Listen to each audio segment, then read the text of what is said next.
Hello and welcome back to Will's World, where we don't just have one obsession, we have 100.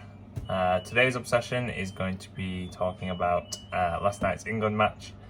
Well, nighttime, late afternoon. I almost missed it because I thought it was going to be 8 o'clock again. Managed to turn it on, but maybe that was a mistake. Very lackluster England performance, similar to the second half of the first match. There's definitely quality there that you can see in times, but then there's just kind of an abject nature about them, whether that's from them, the manager, who knows, to sit back, which, has cost us so many times in the past, especially in big matches. And this, is a big match. It was the toughest draw of the group. We always knew that.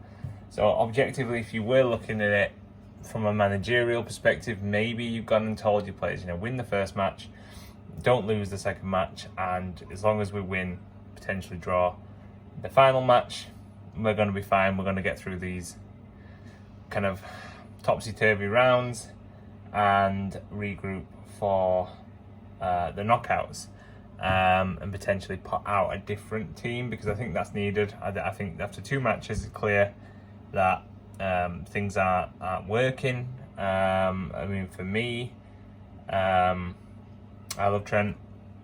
I do think that he should be in the team, but not as a defensive midfielder. I think that's just a very strange one. And then Southgate came out and said, we're missing Calvin Phillips, which is just weird. If he'd have come out and said, we're missing Maguire, someone who's actually injured, I can kind of understand it. But this is, you're kind of wishing for a player that just isn't in form and hasn't been in form, and since his Leeds days. And so it's not as if he's injured and we're missing him because of that reason. You can almost understand. Kane had got injured in the lead up and we were playing without him. You could maybe go, all right, Watkins isn't quite there.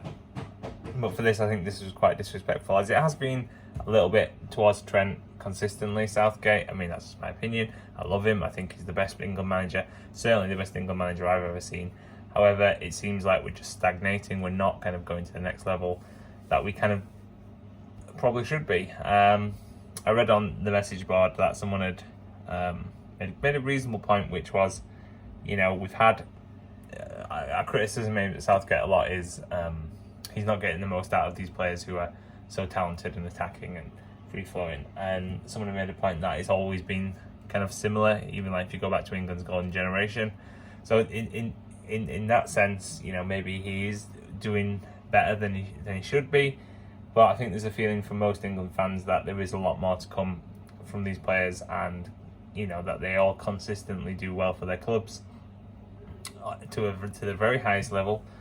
And at the moment it's just not clicking. On paper you would argue that this is probably the weakest England squad we've had in a long time, but that doesn't illustrate just how well some of these young players have done.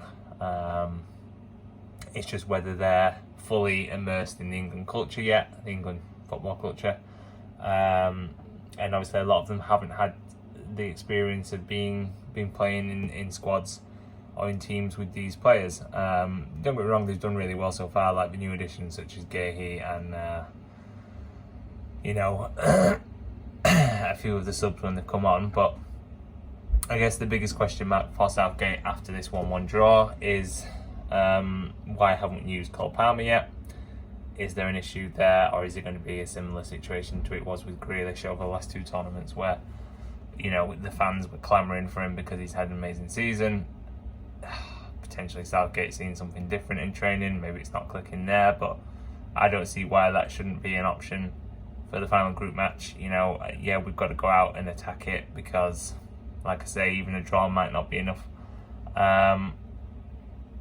We need to really kind of be mindful, because it is going to be a difficult game where we're going to have to break down a hard defence again. But maybe that's where Cole Palmer could unlock something. Maybe even just try Watkins from the start and bring Kane on.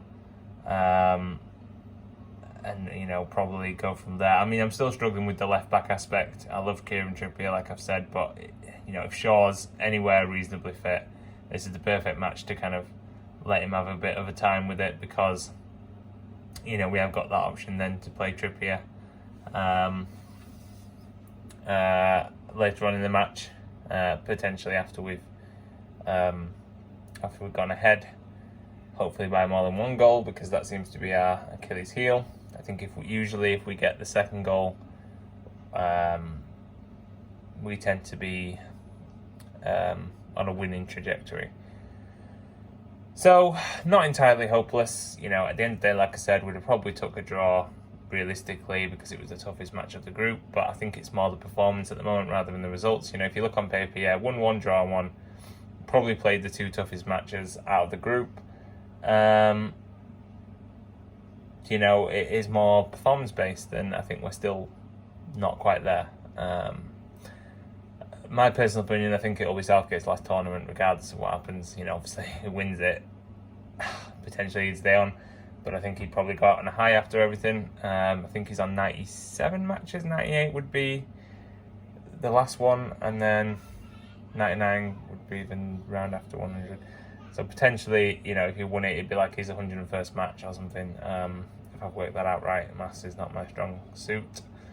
Of 100 matches, I think it's a reasonable return on that, and maybe just look for someone to take it to the next level.